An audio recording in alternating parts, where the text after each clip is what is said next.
dedicate this video to one of my very closest friends. She's my friend that I call Kuan Yin, which is actually another version of a bodhisattva. And she's an amazing goddess-like creature, ageless and full of compassion, and has 100% clear moral compass on having come to serve the sake of liberation of all beings. She's also a single mother with 3 kids.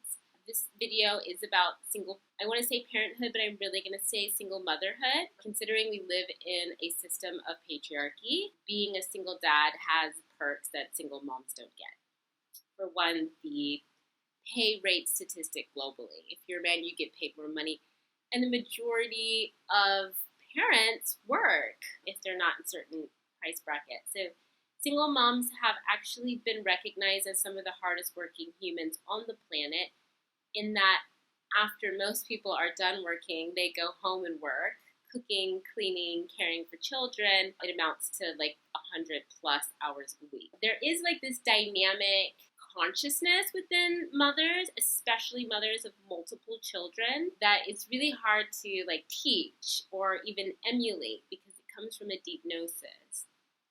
Now, I've often said that men on the planet today, as we have been culturally schismed, have lost some of the essence of what it is to be a man because we've lost our rites of passage. Many traditions, they would have 14-year-old rite of passage to manhood. Okay, they'd send you out with your spear, you'd hunt your wild animal alone and bring it home, and then you were a man. And now we have a perpetuation of 50-year-olds living in the consciousness of a 14-year-old. Because it's like this one moment in time, the proper practice and reception from the community and recognition of maturation is not taking place. And instead we have media constantly playing this idea of the constant playboy. Women bleed, we start to be able to make life, and so our rite of passage is inherently interwoven. So there is a reason, and it is a truth, that by and large, women are more mature. That maturation grows when you have to take on the ultimate sacrifice.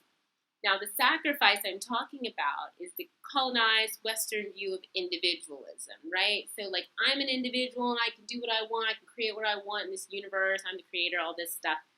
It's great, it's true to some extent, but obviously there's the, it's the Tai Chi, it's the yin yang, right? So there's the other side of the coin in that I'm here to serve others, I'm part of a community.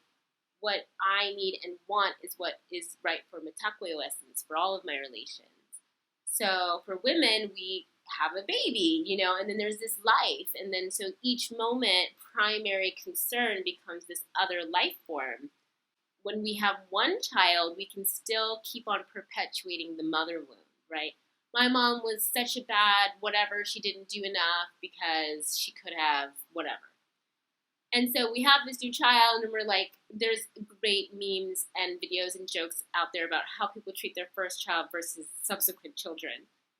So we become perfectionists, and we overanalyze this perfected way of interacting.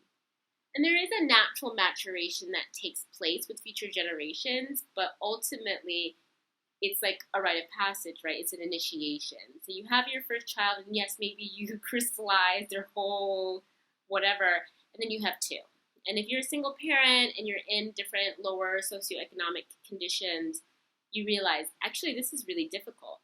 It's really, really hard to sacrifice yourself. And I'm going to go into that because I do have some critiques for modern Western forms of maternal sacrifice and what that's supposed to look like. But you sacrifice yourself for your child. And when there isn't really enough time, energy, money, resource, you even, I deal with a lot of moms that have deteriorating health because they don't even sleep enough, for instance. It starts to become a little bit, actually, this is my mom that was the bitch. It was the world. The world was a bitch, and my mom did the best that she could. And we start to learn some humility, which is such a gift. And I remember when I had my second child, I started having this overarching rule of don't blame the mother. I don't want to hear it. I don't make space for it. I'm not even open to that communication. Don't blame the mother. because it is just a colonized archetype that perpetuates patriarchy.